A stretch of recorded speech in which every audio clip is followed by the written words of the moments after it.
हमारे यहाँ त्रिवेणी की महत्वता क्यों कही जाती है कि पितरों के लिए त्रिवेणी के पूजन की महत्वता है? क्यों कहते हैं? क्योंकि वहां जितने पितृलोक में वृक्ष लगे हैं वो त्रिवेणी के भाव से लगे, तीन तीन के झुंड होकर वो वृक्षों का भाव वर्णित किया।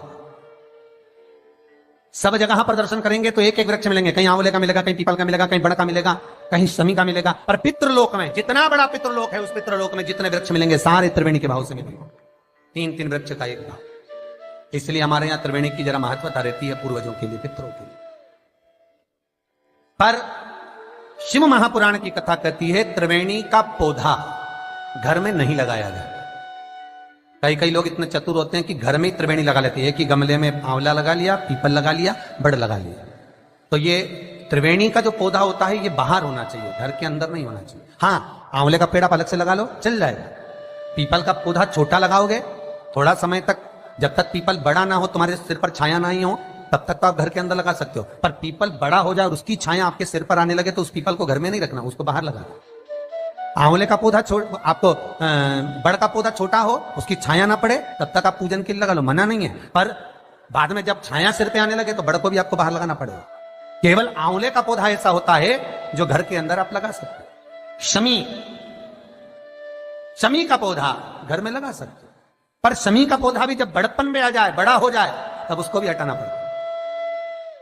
शंकर भगवान को जो बेलपत्र चढ़ती है, शमी पत्र चढ़ता है, उसमें बेलपत्र का जो पौधा है वो परमानेंट कितना भी बड़ा हो जाए वो सुख देगा। पर शमी का पौधा भी ज्यादा बड़ा होगा तो वो आपको हटाना पड़ेगा, ले जाकर लगाना पड़ेगा। छोटा है चले, पर निवेदन है कि बड़, पीपल और आंवले की त्रिवेणी आप गमले के अंदर ना बनो। आप गमले के अंदर, कई माताओं की आदत थी त्रिवेणी कहां पूजने जाएंगे, त्रिवेणी पे कहां दिया लगाने जाएंगे, तो गमले में त्रिवेणी बना लो, बड़ का पौधा भी लगा लो उसी के अंदर, उसी में आंवले का, उसी में पीपल। वो शिव महापुराण वर्णन नहीं करती। त्रिवेणी घर में, त्रिवेणी बाहर, त्रिवेणी का पौधा बाहर हो, घर के अंदर नहीं। क्यों? शिव महापुराण की कथा में स्पष्ट कहा गया, जहां त्रिवेणी का पौधा गमले के अंदर होता है वहां उस स्थान पर महाराज कहीं ना कहीं क्लेश का भाव होता है, उस घर में शांति नहीं होती। क्यों? तो उसका भी व्याख्यान गरुड़ पुराण में कहा गया। क्या वर्णन किया गरुड़ पुराण में? कि जब जीव आत्मा को लेकर आया जाता है, सारे सुख दुख सब भोगने के बाद में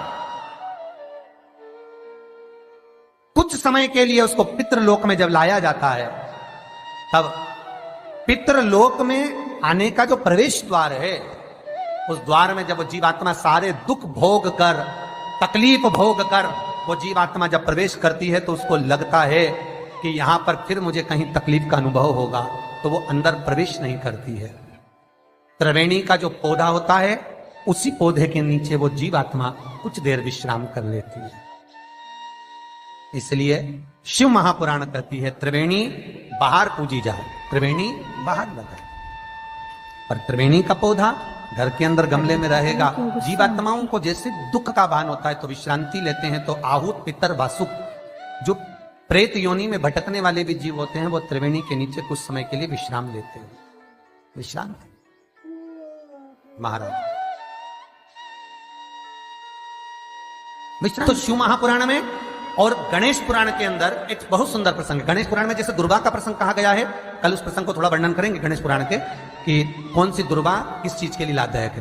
तो गणेश पुराण में शमी के जो पत्ते का वर्णन करा गया तो उसमें स्पष्ट कहा गणेश पुराण में कि यदि एक लोटा पानी, एक कलश जल, उसमें चंदन घोलकर अक्षत के 5 दाने और पीपल के 2 पत्ते उसमें डालकर शमी के पेड़ के ऊपर उस जल को समर्पित कर कर आप अपनी कामना बोलकर जिस कार्य के लिए जाते हैं वो कार्य मात्र 3 दिन में सफल हो जाता है। मात्र 3 दिन लगते। गणेश पुराण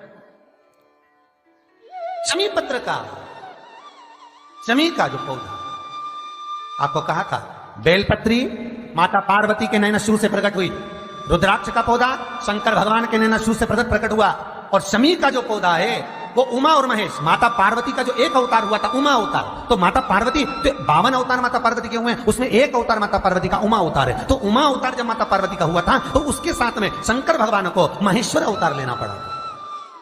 महेश्वर अवतार भगवान शंकर ने लिया। तो उमा और महेश्वर का जब मिलन हुआ था उस मिलन के दृष्टिकोण से, उस मिलन की दृष्टि से शमी का पौधा उत्पन्न हुआ।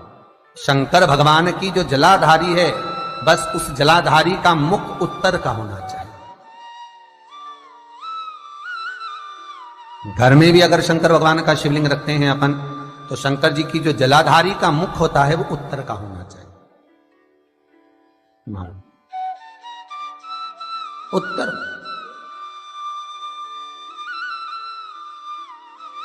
भगवान को जब भी बेलपत्र आप शिवलिंग पर समर्पित करते हैं तो ये डंडी का मुख आप जहां बैठकर कर रहे हो, आप उधर बैठे हो, इधर बैठे हो, इधर बैठे हो, जहां तुम भगवान शंकर के सामने बैठे हो, इस डंडी का मुख तुम जिस जगह पर बैठकर बेलपत्र समर्पित कर रहे हो, तुम जिस जगह बैठकर बेलपत्र चढ़ा रहे हो, तुम जिस जगह बैठकर बेलपत्र को भगवान शिव को समर्पित कर रहे हो, इस डंडी का मुख आपके ठीक विपरीतता के भाव में होना चाहिए। भगवान शंकर को जहां बैठकर चढ़ाओ, डंडी का मुख विपरीतता। महाराज, जब शमी पत्र भगवान शंकर को समर्पित करो तो शमी पत्र की डंडी का भाग आपकी ओर होना चाहिए। बेलपत्र की डंडी विपरीता भाव और शमी पत्र की डंडी का भाव, शमी पत्र की जो डंडी होती है उसका भाग अपनी ओर होना चाहिए। यह बटकेश्वर महादेव कोई साधारण नहीं है महाराज। अदालत में केस चल रहा हो, प्रशासनिक कोई परेशानी आ रही हो, कोई एग्जाम निकल नहीं रहा हो, कोई केस अदालत में चल रहा है, नहीं निपट रहा, बड़ के पेड़ के नीचे शिवलिंग का निर्माण करिए और शिवलिंग का निर्माण कर कर, पूजन कर कर, घी का घृत का दिया लगाकर दही चढ़ाइए। उस दही को वापिस हाथ से चम्मच में निकाल लीजिए।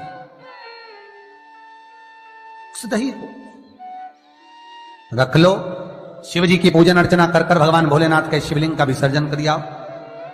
दही जो चम्मच में निकाला है उसको एक रुमाल में लगा लीजिए, चाहे स्वस्तिक बना लो, चाहे छापा लगा लो, बिंदी लगा लो।